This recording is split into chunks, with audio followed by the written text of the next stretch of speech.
Welcome to Elite Academy 5. For those of you who have been to all 5 Elite Academies, the good news is you've almost qualified for a PhD degree. For those of you for whom this is your first Elite Academy, you're probably going to be wondering, what did I get into in about 10 minutes? To me, the science is a very important part. I think you all know that. And from the beginning of our MLM endeavors, I was committed and remain committed to teaching the distributors, educating all of you in the product that you're selling. I want you to understand it. I realize it's complicated. I realize it's hard for lay people to really get their arms around the science, but you guys have done an unbelievable job. I'm amazed at the level of the conversations I have with you in the hallways now compared to what those conversations were like at the first Elite Academy or at ribbon cutting. So bear with me, you're doing a good job, and believe me, it's going to be important in the end that we know what we're talking about. Having said that, I want to get started. I'm going to be talking to you today about something that those of us who've been in this company for 5 or 6 years know as the Ohio State study. It probably doesn't mean much to you if you've come in the last couple of years. The reason it's almost a cliche is this study started 4.5 years ago. And about 6 weeks after it began, people said, where's that Ohio State study? How's it coming along? This is the way science moves. It moves slowly and deliberately. It's been a long time. This study was published, went online about a week before Christmas. It's still not there in its absolute final format, but it's in the public domain. And this is the study I want to tell you about today. It has a lot to do with heart disease and with heart surgeries in particular. It's complicated. Try to stay with me. I'm going to do my best to get you through this. Most of us are familiar with heart surgeries because we've all got friends and family who've gone through heart surgeries. I think a lot of people can say the terms cardiac bypass surgery or coronary artery bypass grafts, carotid endarterectomy, maybe. I'm going to tell you about that one too. When I tell you what it is, you're probably going to say, oh, I know people who've had that done. Angioplasty with stent insertion to keep coronary arteries open and the blood flowing. All of that has become a big part of our lives in the last 2 or 3 decades. And this study really relates strongly to what's going on in the realm of cardiovascular disease. This is the study, and I'm not going to jump into this right away. And if you read the title, you probably see why I'm not. The title is Protandim Attenuates Intimal Hyperplasia in Human Saphenous Veins Cultured Ex Vivo via a Catalase-Dependent Pathway. So if you understand that, you can go to the back of the room and you'll get your PhD degree right now. But by the end of this presentation, I'm hoping you will have some grasp of what this is about. I'm going to begin, though, because I know a lot of you are here for the first time, and for the last 2 or 3 Elite Academies, I've presented an extremely brief review for newcomers, answering the question, what is Protandim and what does it do? And it's still a question, and it's a very good question. I don't belittle anyone who asks the question, what is Protandim? And what does it do? And Protandim biochemically is a NRF2 activator. Well, that probably didn't tell you a lot more than you knew before I said that. But what a NRF2 activator is, it's something that delivers a biochemical wake-up call to every cell in your body. That's what Protandim does that's important, and I want you to understand how it does that. So here is how Protandim works, really in one single slide. This big blue oval represents any one of the several trillion cells in your body. And in the upper right, you see that little purple item labeled Protandim. That's one of the 5 active ingredients in Protandim. And so every cell in your body, if you take a Protandim, will be bathed in those molecules that make up Protandim. The first thing Protandim does when it approaches a cell is it binds to a receptor on the cell. What is that? Well, if this cell is your house, what Protandim just did is it stepped on the front porch and it rang your doorbell, right? That's how the cell interprets that. When that happens at your home, things happen inside. You may get up off the couch and walk to the door to open the door and see who's there. When Protandim rings the doorbell of this cell, something happens inside. That oval labeled a kinase. A kinase is an enzyme. It's a protein that catalyzes a particular metabolic reaction. It's activated, just as the chimes inside your house are activated when Protandim or someone steps on your front porch and rings the doorbell. Something happens inside. What that particular enzyme does, the one that just turned yellow, is it modifies a protein inside the cell.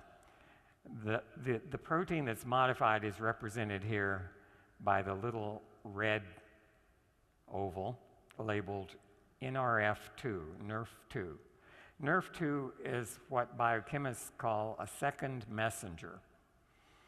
And to go back to the doorbell analogy, maybe your 4-year-old runs to the door, opens the door, and turns around, runs to the kitchen and says, "Mommy, Mrs. Smith's at the front door." That's a second message, all right? So Mrs. Smith rang the doorbell, and something happened inside your house that sends a message. Protandim does exactly the same thing. If you look at this red protein, it now has a little yellow circle with a P on it. That P is a phosphate group. So chemically, the red protein has been modified. It's been held in the cytosol, the main space of this cell, by a blue protein called KEAP1 that's holding it there, preventing it, if you will, from running into the kitchen. So maybe this is in the family room. But once it's been modified as a result of Protandim ringing the doorbell, that modified NRF2, that second messenger, is now free, and it leaves the blue protein that's been holding it, and it finds its way to the part of this cell where the DNA is stored. And the DNA is really the central blueprint that controls everything you are, everything your body can produce. And NRF2, chemically modified, released, running to the room where the DNA is stored, so this is your 4-year-old running into the kitchen, delivers a message to the blueprint that really runs this cellular household. The DNA is comprised of 25,000 genes, and they are blueprints that make every protein in your body, every enzyme in your body. This second messenger, NRF2, has been called the master regulator of survival genes. Survival genes are stress response genes. They enable this cell to get through tough times.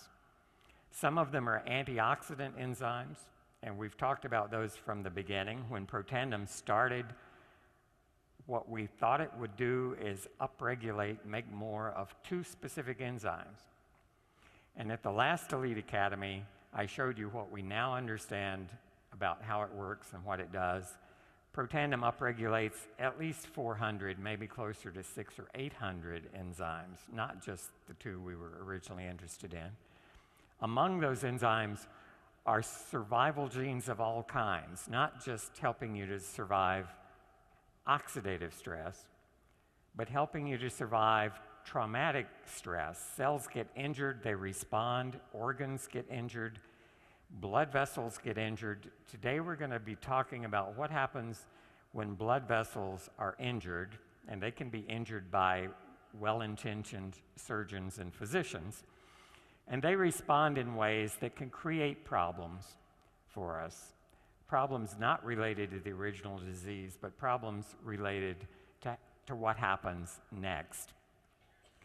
When this messenger gets to the DNA, it finds every gene in the nucleus that's regulated by a certain kind of switch. Here it's labeled ARE. That's a switch. Every gene has a switch, just like every light fixture in your house has a switch. And the genes are expressed, their products are produced as that switch. It's sort of like a dimmer switch. As you turn it up, you get more production. You turn it down, you get less production from that particular blueprint. So Protandim ringing the doorbell results in a reshuffling of those 25,000 blueprints in the nucleus of the cell. Hundreds of new gene products are produced, or more of them are produced. For another couple of hundred, they're turned down. Some of those are pro-inflammatory genes. They promote the inflammatory process. They're pro-fibrotic genes that cause scar tissue to be formed. So it's really a normalization in many cases, a readjustment of all the instructions being sent to that cell. That's what Protandim does. That's how it works. The result is the upregulation or the increased production of all these protective enzymes called survival genes. This is a figure from the very first paper we published on Protandim, and I'm coming back to this because it also relates in what I'm going to tell you today about heart disease. Here we're looking at a marker of oxidative stress, one of the most sensitive kinds of molecules in your body to oxidation is polyunsaturated fatty acids. Those are the things that make butter. It's a fat. It makes the membranes that hold your cells together. And if you leave a stick of butter on the table for a few days, it becomes rancid. It's interacting with oxygen. It's oxidized by oxygen. And it turns into a whole new set of products. Some of them are not tasty. Some of them don't smell very good. That's what we call rancidity, or rancid butter. And the same thing happens to the polyunsaturated fatty acids throughout your body when faced with oxidants, with free radicals. Here we're measuring that marker of oxidative stress in the blood of healthy people ranging in age in this study from 20 years old to 78 years old. And they're scattered around that line. But the line is a mathematical linear regression line. It's sort of the average thing that happens there. And what you see is it goes higher and higher as you go from age 20 to age 80. And some individuals in the Middle Ages in particular are very different from others. So some of us sit on a couch and eat potato chips and watch TV. Others are training for marathons, and it shows in your levels of oxidative stress. Some of us take good care of our bodies, and some of us don't. That's why they're scattered. These people all took Protandim for 30 days, and what happened is the levels of oxidative stress went from the red dots to the green dots. And if you look just at the green dots, you now can't really tell the 80-year-old from the 20-year-old. Everybody fell to that same low level of oxidative stress. And that's what we've been saying now for 6 years. And in this study, oxidative stress was lowered an average of 40%. If you were 78 years old, it went down about 70%. If you were 20 years old, it only went down about 20% because you were starting in a better place. All right, and what was measured here is called T-bars. That's an acronym for thiobarbituric acid reactive substances, not so important, but those are the oxidized chunks of polyunsaturated fatty acids. So is that relevant? Does T-bars mean anything? This paper was published in 2004, And it says serum levels, blood levels of T-bars, predict cardiovascular events in patients with stable coronary artery disease. And the conclusions down there found that it was an independent marker. It was actually a better predictor of cardiovascular events. I've said before, that's not an event you want to attend. It's not an event like this one. A cardiovascular event may be an attack of angina, chest pains upon exertion. It may be a myocardial infarct that takes you to your knees. It may be fatal. So there are a number of kinds of cardiovascular events. The important thing is the higher the T-bars, the more likely a cardiovascular event was to occur. We've also talked in the past about how oxidative stress is hypothesized to give rise to atherosclerosis, or hardening of the arteries, and plaque formation. Plaque is the goop that accumulates in an artery and eventually may clog it. So you get into trouble if that happens. Your heart muscle depends on oxygen. If it doesn't get enough oxygen, that muscle has a hard time doing its job, namely pumping the blood. So this figure, if you look at it from left to right, is kind of a timeline. So if you look at the beginning part of this this represents an artery in your heart. You see the first thing there is LDL. That's LDL cholesterol. That's a protein that binds cholesterol. We're all obsessed with what our LDL levels are. But LDL is perfectly normal. In fact, you die if you don't have any LDL. What's important is to keep it low. And why is that important? It's because if oxidative stress enters the picture, it leads, if you jump ahead a little bit, to oxidized LDL. And that's what many cardiologists believe is the real trigger to atherosclerosis. Also early on, you see those blue cells labeled monocytes. These are normal immune cells that can become inflammatory cells. And those monocytes recognize the oxidized LDL. So if free radicals are high, free radicals attack LDL, oxidize it. The monocytes eat that oxidized LDL. They actually fill up with little globules of it. And they become activated inflammatory cells, and the histologists call them foam cells, which you see later in the sequence, because they look foamy. There are all these little bubbles of oxidized LDL inside the cells if you look under a microscope. And those foam cells deposit in the vessel wall, and you see there's now this thickening yellow, ugly deposit.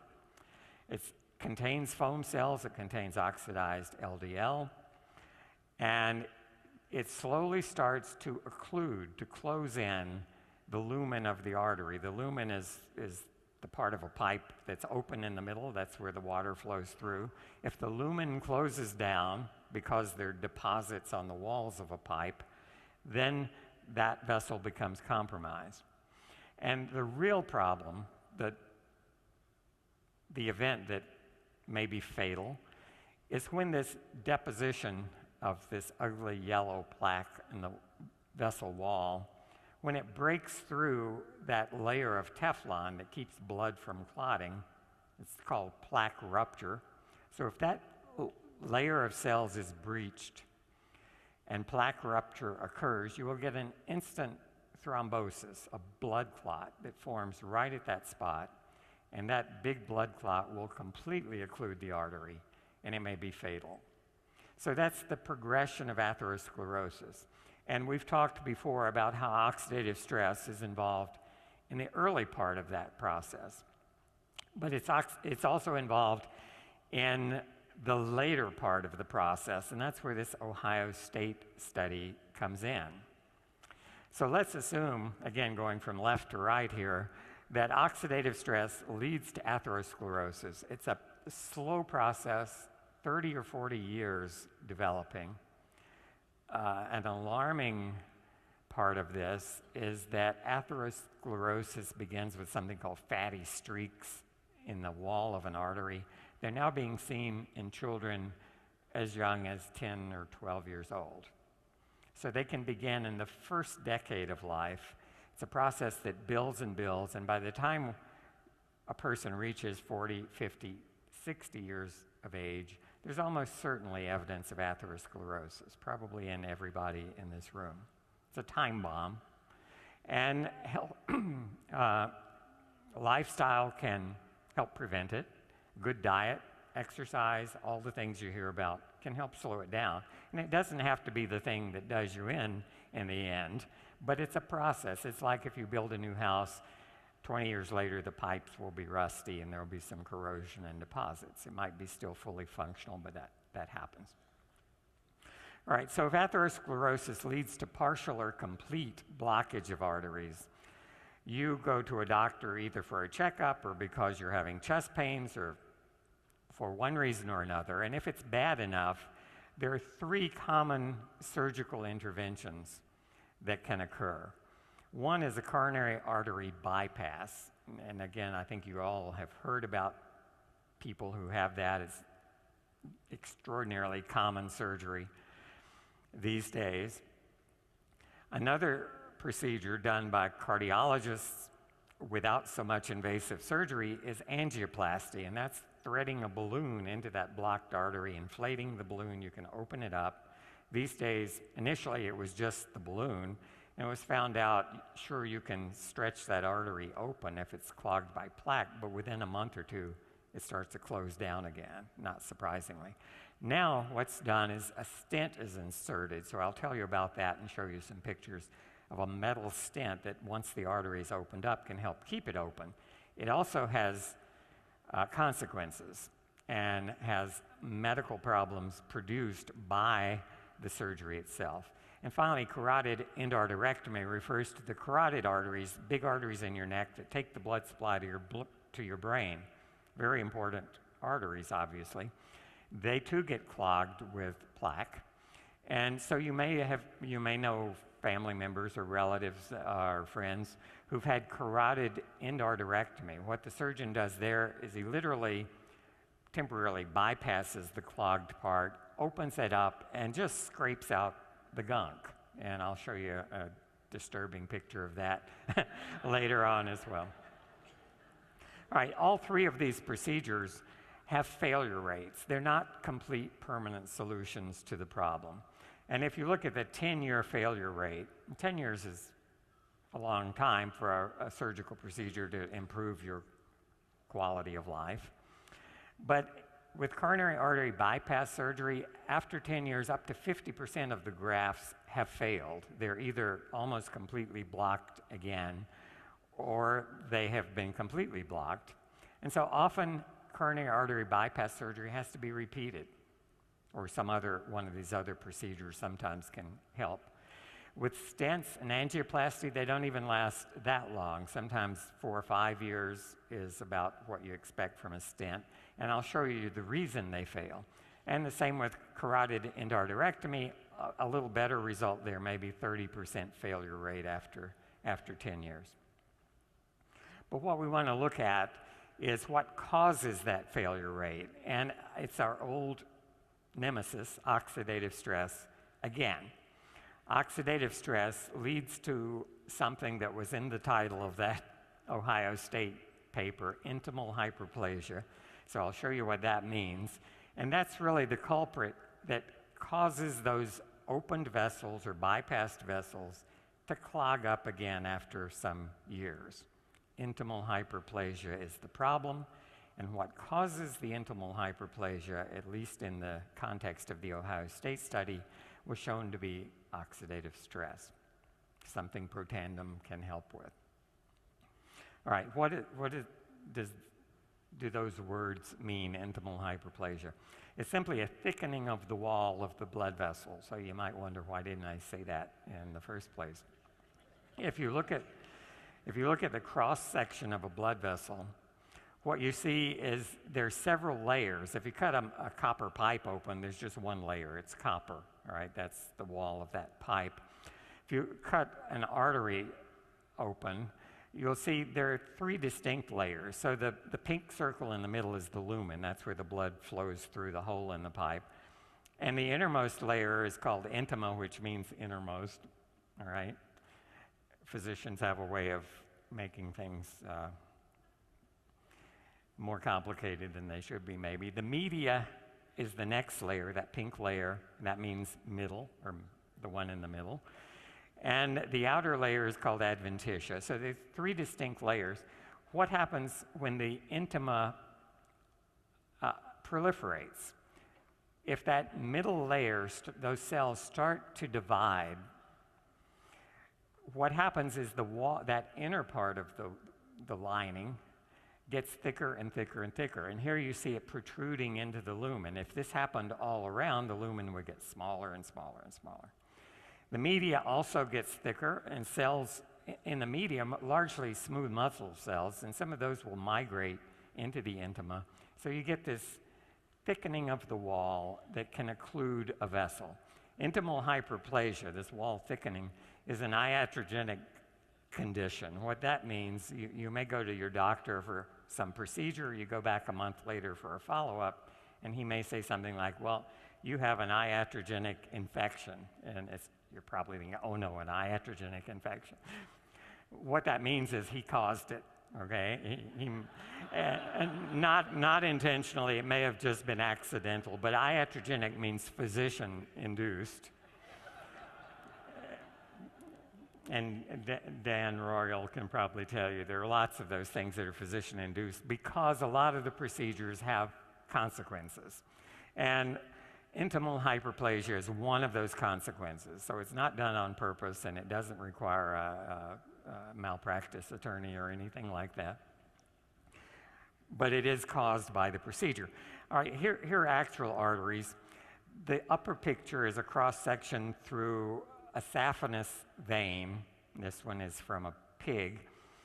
And you see those, it looks very much like the little diagram I showed you. So there's a big opening in the middle, that's the lumen.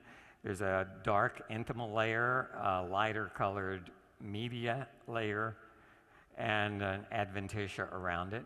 So that's a healthy vein on top. No intimal hyperplasia, a thin lining. And that vein normally lives in an environment where the oxygen concentration, that's what PO2 means, is about 25 torr. That's how we measure oxygen. So the oxygen level here is 25. That vein deals with taking used blood back to the heart. That's why it's got low oxygen content. But the vein is built to live in that environment. The vein at the bottom is same vein, saphenous vein from the same animal.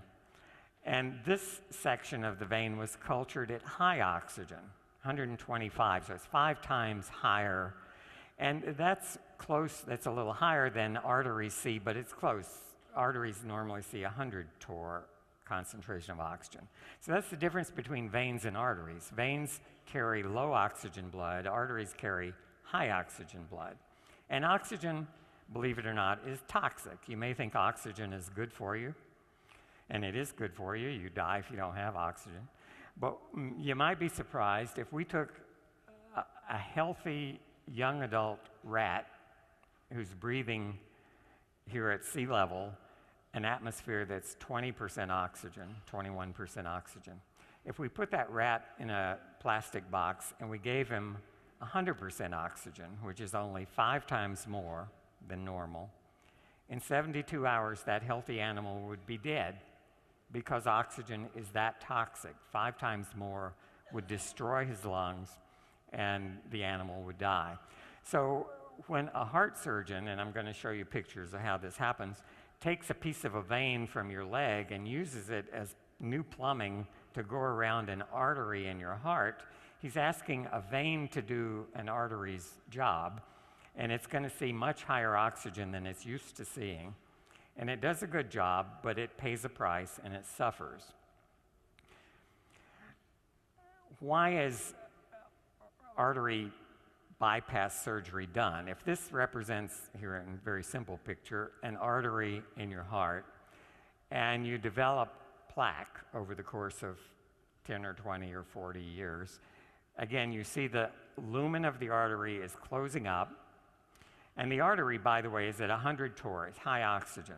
So the surgeon will take a piece of vein from your leg, and just like a plumber might put in a new pipe around a clogged, if you have a drain pipe and a tree has grown through it with roots, you'll put in a new piece of pipe to bypass the problem, the obstruction. And that's what this vein is used for. So on the surface of your heart, you have a bypass around it. Now, the problem is that vein, which should be seeing oxygen at a level of 25, is now seeing oxygen at a level of 100.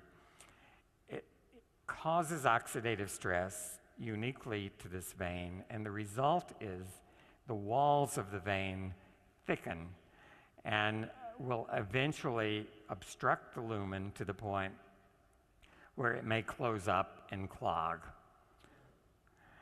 This is a picture of a heart that's just undergone triple bypass. You hear double, triple, quadruple bypass. That means how many clogged arteries had to be bypassed, all right? And the most important one is usually that one labeled LAD, the left anterior descending coronary artery, because that takes blood to the part of your heart that does the heavy lifting, that left ventricle. So it's got to supply that part that contracts to pump the blood through your body. In the last decade or two, surgeons have avoided the use of veins as much as possible. And so what you see going to that LAD is an arterial graft. So that artery has come from your chest wall. It's been dissected out by the surgeons. And the reason he's using that's a interior thoracic artery. It's a little redundant, so your chest wall gets by without it. The surgeon can relocate it, and that's an artery supplying a new blood supply spliced into the coronary artery south of the obstruction, so that the muscle below the obstruction now gets new arterial blood supply from an actual artery. All right, it's a good solution. That artery is more stable than veins because it's used to seeing the high oxygen. This is a triple bypass. So there were two other blocked arteries on this heart, and you only have one thoracic artery, so you can only use that artery once. In this case, there are two vein grafts. So vein was harvested from this patient's leg, and you see there are two vein grafts that are spliced in at the top end. You can see there to the aorta, so they get new blood supply.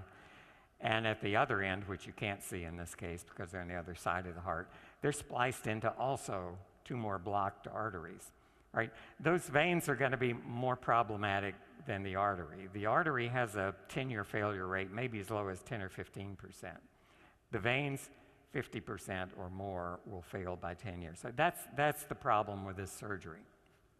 So where does the Ohio State study come in? And I'm going to quickly take you through the results. It measured the wall thickness in human saphenous veins that were going to be used for surgery. The surgeon removes more than he needs because you don't want to run short of pipe if you're a plumber.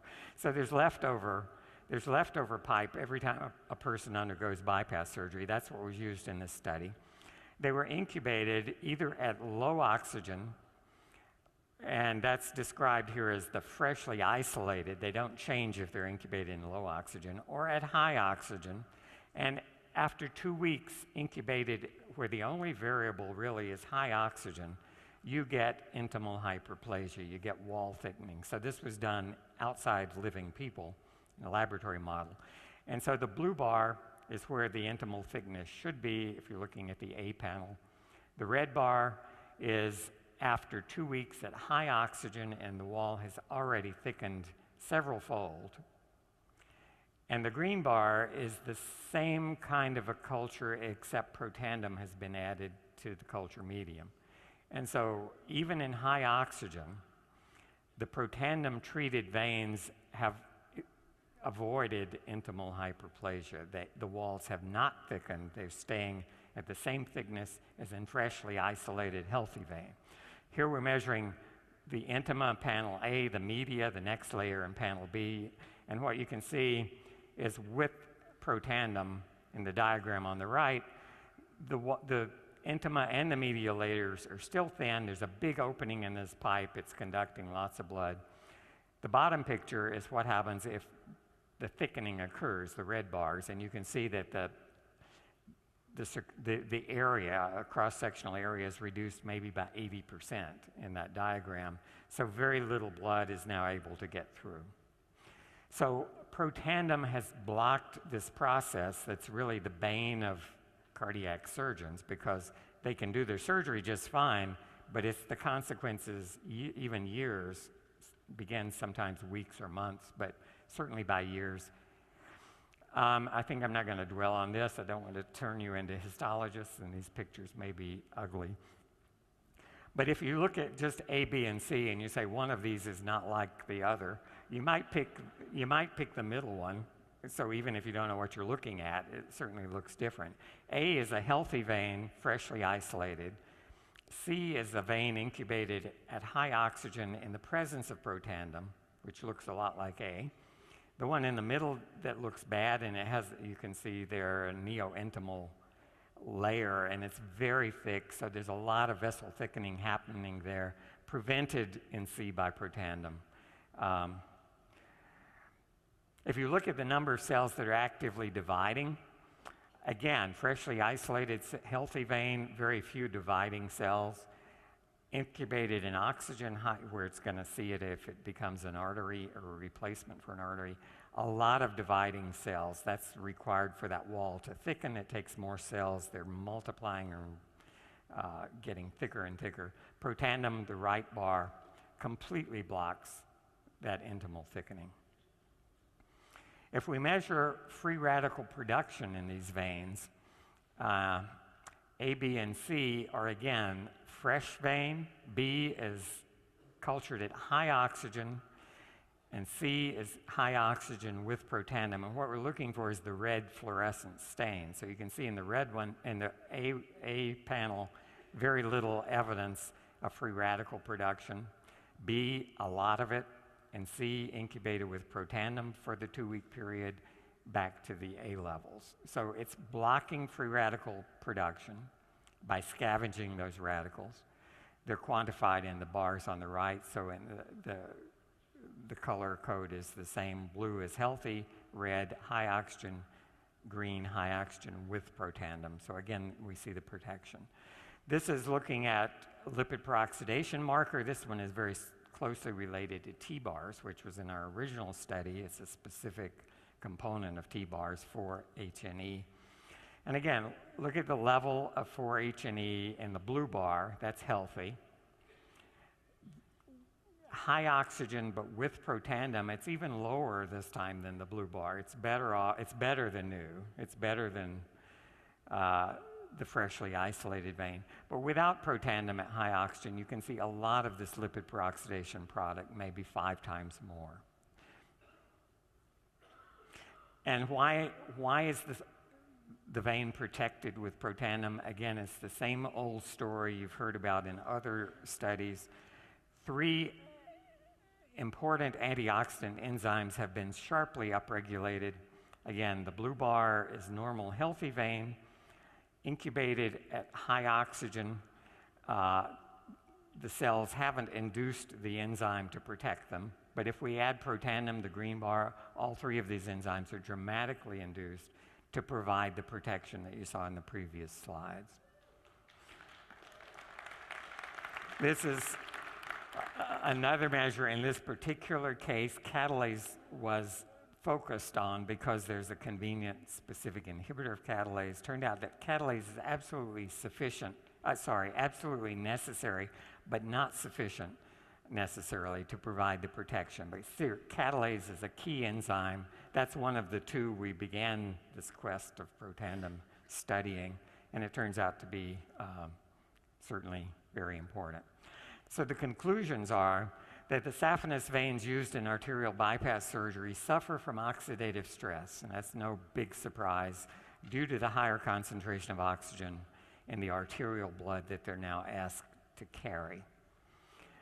As a consequence of the oxidative stress, intimal hyperplasia or thickening of the wall occurs, and that can eventually lead to reblockage or restenosis. You may have heard that term used. Restenosis simply means that what was blocked and opened up is now reblocked. And the important part for us, Protandim prevented this wall thickening in saphenous veins cultured at high oxygen, suggesting that NRF2 activation may extend the life of arterialized veins in vivo. And I want to show, kind of out of time, but I want to mention angioplasty very quickly. This is a blocked artery, and you see it longitudinally and in cross-section with a big yellow plaque that's occluding part of the lumen. Here, a catheter has been threaded into up through the aorta and into the coronary arteries. And this is a very thin-looking wire, but it has an inflatable balloon on the end. And outside the balloon is a little collapsed wire cylinder. This is like if you took a piece of chicken wire and made a cylinder, you could compress it down into a very thin rod. And if you inflate the balloon that's inside, you can expand that cylinder. So that's what the surgeon does. He locates this where the plaque is, inflates the balloon, and you can see that wire mesh cylinder now being inflated, expanded, and that holds the vessel open. Without that wire stent, that's what a stent is. Without the stent, the vessel would collapse when you deflated the balloon, or at least largely. And so here, after you expand the wire mesh, you deflate the balloon, pull it out, and now you've got an artery in the picture on the right in cross-section that has a wire cage holding that plaque against the wall, making sure there's a big lumen. The unfortunate part is this is 6 months later. These are from pigs, and on the left you see a lumen that is wide open, and those little black dots are actually the wires in cross-section of this stent that's been expanded. So you can see it holding that vessel open. If you come back and look at another pig with another stent, but after 6 months, look at the difference. You can see that light pink tissue labeled intimal hyperplasia. That's a proliferation of cells that in only 6 months has closed that lumen down probably 80%. And that's the iatrogenic problem. It was created by placing the stent. The stent did a great job initially, but this is a problem with, and this is a bare metal stent. One of the ways medical device companies have responded to this is many stents are now coated. They're called drug-eluting stents or coated stents, and they have time-release chemicals that inhibit intimal hyperplasia on the metal frame itself. That lasts for a while, and it improves things maybe for a year or two, but not for the really long haul. So intimal hyperplasia is a real problem. Finally, this is carotid endarterectomy, the other procedure. This is the big arteries in the neck. And this is an actual picture of what a frequent location for the plaque develop is a fork in the road. So this carotid artery has a branch in the side of your neck. And that's where plaque often develops. This is what it looks like if the surgeon opens that artery. It looks like a big chunk of a cheeseburger caught in there. And what they do is they literally scrape. If you had a cheeseburger for lunch, I'm sorry, but they literally scrape that out and sew the artery back together. And it works with high success rate. I said after 10 years, about 70% are still fine. But that's a traumatic event for the artery. It's been opened up, the lining scraped out. And so these, when they fail, it's usually due to intimal hyperplasia as well. And so finally, whoops, I thought there was one more slide, but maybe not. The implication is that 1.5 million people a year undergo this procedure. And that's a huge number of people who have processes going on that are almost surely going to lead to failures of these carotid arteries, bypass surgeries, the angioplasty, the coronary artery endarterectomy, a big market for something that can help prevent intimal hyperplasia. And I think you're connected with a product that might be really useful to do exactly that. So sorry for overtime. Thank you very much.